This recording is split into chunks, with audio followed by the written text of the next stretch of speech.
ಇವರು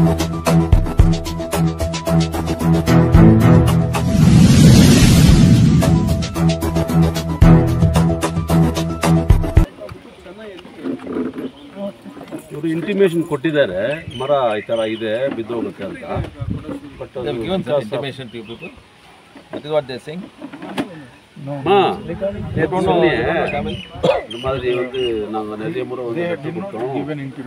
ಲೆಟ್ರ್ வந்து ನಮ್ಗೆ ಅದು ಎಲ್ಲ ಆಫೀಸ್ ಏನಂತ ನಮ್ಗೆ ಗೊತ್ತಿಲ್ಲ ಸರ್. ಅವ್ರಿಗೆ ಹೇಳ್ರಿ, ಅವರು ಮನೆಯವ್ರಿಗೆ, ಈ ಮನೆಯವ್ರಿಗೆ ಅವ್ರು ಬಂದು 2 ಟೈಮ್ ಒಂದು ದುಡ್ಡು ಕೊಟ್ಟು ಕರ್ಕೊಂಡು ಬಂದ್ರು ಅದು ಕಟ್ ಮಾಡೋದಕ್ಕ. ಅವಾಗ ಬಂದು ಮೈನ್ಸ್ ಸೆಕ್ಯೂರಿಟಿ ಬಂದು ನೀವು ಹೋಗಿ ಫಾರ್ಮ್ ತಗೊಂಡ್ ಬರ್ಬೇಕು, ಪರ್ಮಿಷನ್ ತಗೋಬೇಕು ಫಸ್ಟು ಹಂಗಿಂಗಂತ ಹೇಳಿ ಕಟ್ ಮಾಡಕ್ಕ ಅವ್ರು ಫಸ್ಟು ಬಿಟ್ಟಿಲ್ಲ. ಇನ್ನೊಂದ್ಸತಿ ಬಂದ್ರು ಅದು ದೊಡ್ಡದಾಗಿದೆ ಹತ್ತಕ್ಕಾಗಲ್ಲ ಅಂತ. 3 ಮನೆ ಮೇಲೆ ಬಿದ್ದೋಗ್ತದೆ, 3 ಮನೆ ಇರಲ್ಲ, ಗಾಳಿ ಮಳೆ ಎಲ್ಲ ಬರ್ತದೆ. ಯಾಕಂದ್ರೆ ಆ ಮರ ಹಿಂಗೆ ಇತ್ತು ಸರ್, ಅದು ಹಂಗಂತ ಹೇಳಿದ್ದು ಸರ್. ಆವಾಗ ಅವರು 2 ಸತಿ ಟ್ರೈ ಮಾಡಿ ಆಗಿಲ್ಲ ಅಂತ ಲೆಟ್ರ್ ಕೊಟ್ಟಿದ್ದೀವಿ, ಪರ್ಮಿಷನ್ ಕೊಡ್ತಾರಂತ ಅವ್ರು ಹೇಳ್ಬಿಟ್ಟು ಅವ್ರನ್ನೂ ಬಿಟ್ಬಿಟ್ರು ಸರ್. ಏನಂತ ಮರ ಕಟ್ ಮಾಡ್ಬೇಕಂತ ಇಲ್ಲಪ್ಪ, ಇದು ಆಲ್ಮೋಸ್ಟ್ ಒಂದು 70-80 ಫೀಟ್ ಇದೆ. ಇಷ್ಟು ದೊಡ್ಡದಾಗಿದೆ. ನೀವು ಅದು ಏನು ನಿಮ್ಮದು ಹೆಂಚೆ ಇರೋದು, ನಿಮ್ಮ ಮನೆ ಮೇಲೆ ಬಿದ್ರೂ ಹೋಗ್ತಾ ಇತ್ತಲ್ಲ. I should have taken that precautionary. Any of those people they don't know, they are saying we don't know where the office is. At least you know, you seem to be educated man. You should have given on this one. Should have given a letter. Any of you people, you know where the office is. 6 years back you have given, it has not happened. It's still now what is the reason? Now one death has happened. If the same thing had fallen on your house, even there's a problem for you also, no? Who is to blame? Someone has to take this one, no? Responsibility.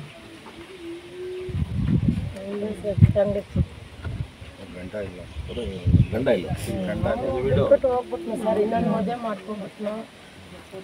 ನಮ್ಮ ದೊಡ್ಡ ಮನೆ sir, ನಮ್ಮಮ್ಮ ಕೂಲಿ ಕೆಲಸ ಮಾಡಿ ನೋಡ್ಕೊಂಡು ಅವಳೇ sir. ಇವಾಗ ನಾನು ಮೊನ್ನೆ ನಮ್ದೇನೋ ಇದಿತ್ತು ಕೆಲಸ ಆಯ್ತು, ಅದಕ್ಕೆ ರಾಜೇಂದ್ರ ನಾನು ಕಳಿಸಿದ್ದೆ. ಇವ್ರಿಗೆ ನಿಮ್ಮ ಒಂದು ಕೆಲಸನೂ ಆಫರ್ ಮಾಡಿದ್ದಾರೆ. ಅವ್ರ ಫ್ಯಾಕ್ಟ್ರಿ ಓಪನ್ ಆಗಿದ್ದ ತಕ್ಷಣ ನೋಡಿ ಯಾರು ಬೇಕೋ ಹಾಗೆ ಚೆನ್ನಾಗಿ ಸ್ವಲ್ಪ ಓದಿಸಿ ಮಗುನ. ಅವ್ರ ತಂದೆನೂ ಇಲ್ಲ ಅಂತ ಇದ್ದೀರಾ ನೀವು, ನೀವೇ ಇದು ಮಾಡ್ತಾ ಇದ್ದೀರಾ? ಮಗುಗೇನಾದರೂ ಉಪಯೋಗ ಆಗುತ್ತೆ.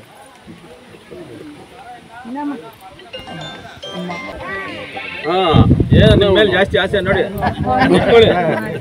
ನನಗೆ ಕೊಟ್ಬಿಟ್ರೆ ನಾನು ತಗೊಂಡು ಹೋಗ್ತೀನಿ.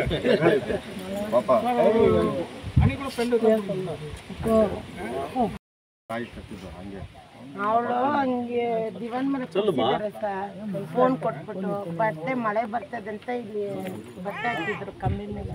ಅದು ಎತ್ತಕ್ಕೆ ಬಂದಿರ ಸರ್. ಅವಳು ಹಿಂಗೆ ಕೈ ಇಟ್ಕೊಂಡು ಹಿಂಗೆ ಬಂದ್ಲಂತೆ. ಅಷ್ಟು ಸೌಂಡೇ ಇಲ್ಲ, ಏನಿಲ್ಲ. ಹಂಗೆ ಏನೋ ದೊಡ್ಡಮ್ಮ ನಾವು ಯಾರು ಇಲ್ಲ ಸರ್.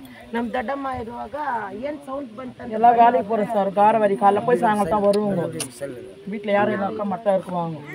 ನೋಡಮ್ಮ, ಇವಾಗ ಯಾರೋ ಒಬ್ಬರು ಇದಕ್ಕೆ ಕೆಲಸ ಕೊಡ್ತಾ ಬಂದಿದ್ದಾರೆ. ದಯವಿಟ್ಟು ಅಲ್ಲೆಲ್ಲ ಇವರು ಫ್ಯಾಕ್ಟ್ರಿಯಲ್ಲಿ ಜಾಯ್ನ್ ಆಗಿ ಮಗುನ ಸ್ವಲ್ಪ ನೋಡ್ಕೊಳ್ಳೋ ಜವಾಬ್ದಾರಿ ನಿಮ್ದಿಲ್ಲ.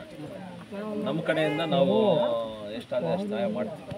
எப்பவுமே எந்த வாரதாலும் வந்துட்டு எப்பயும் உங்களுக்கு ಸಪೋರ್ಟ್ பண்ணுறாருமா. ತುಂಬ ಸಪೋರ್ಟ್ ಇದ್ದಾಚಾ ಸರ್? ಈಗ ಈ ಥರದ 100 ಮರಗಳಿದೆ. ಹೇಳ್ತೀನಿ sir, make sure that wherever these kind of trees are there, you please cut them. I think you don't have to take the forest department permission, na? It is your decision. Yes, sir. Make sure everything is cut, sir. Which and all have died, old, which and all have died, and which and all is such a big height. See, because once this one starts, wind starts, the top branches will not be so strong enough. They will fall on some. And even see, this is a stone structure, but the roof is again tiled. Again they will have an issue. So make sure, sir, wherever, how many people have cut till now? Sir, I think you have started, you told from March you people have started. Yes, sir. For the first week of the May, we have started the process, cutting process, sir, trimming. Almost we have 30-40 we have cut. I think more will be there, no? Yes. More than 500. I think again now the rains will start. By June end it will start again. So before that, try to make sure maximum will be cut. and you'll get revenue also from this. A lot of people will take this. No, sir. ಯಾವ ಜೀವನ ಹಂಗೆ ಹೋಗ್ಬಾರ್ದು sir, ಅದು ಒಂದೇ ನಾವು ಕೇಳ್ಕೊಳ್ಳೋದು. ಏನಮ್ಮ? ನೋಡೋಣ, ನಾವು ಅವ್ರನ್ನ ಬಿಟ್ಟು நீங்கள் வந்து பேசுகிறீங்க, உங்களுக்கு ரொம்ப நன்றி. இருந்தாலும் இந்த குழந்தைக்கு யாரும் இல்லை. இவங்க வந்து வீட்டு வேலைக்கு போகிறாங்க, வேற வேலைக்கு போகிறாங்க, சாப்பாட்டுக்கு கூட வழி இல்லை, அவ்வளோ கஷ்டப்பட்டாங்க. இப்போ ஏதோ நீங்கள் வந்து உதவி பண்ணுறீங்க, அந்த ஹெல்ப்பு வந்து குழந்தைக்கு ஒரு அமௌண்ட்டாக போய் சேர்ந்துட்டு இவங்க நல்ல மாதிரியே வளர்த்தாக்கா இவங்க பொறுப்பாக ஒப்படைங்க. இல்லையா கவர்மெண்ட் மூலிமா குழந்தை வளர்க்குற மாதிரி பண்ணிவிடுங்க. இவங்க அந்த குழந்தைக்கு ஆறுதலாக இருக்கணும், கட்சி முட்டோம் அந்த மாதிரி ஒரு ஹெல்ப் பண்ணோம் சார்.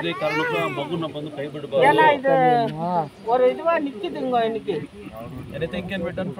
பெரிய ஒரு வருத்தமான because of the incident which has happened, it is not a natural death. No, it is an unnatural death. So you put up one letter to your joint secretary BGML. I'll talk to him because last week I spoke to him before this incident. I'll talk to him. You just see whatever. Otherwise, whatever the money you get from all these things cutting, I think you'll have some reserves there. So I'll tell compensation. I'll tell deposit in the name and it is only because of this unnatural death. Not a natural death. Just write one letter. மூணு பேரும் லேடிஸே sir. They can give some. You can take some this one for housekeeping, no? In that office. Actually, there no such provision. No.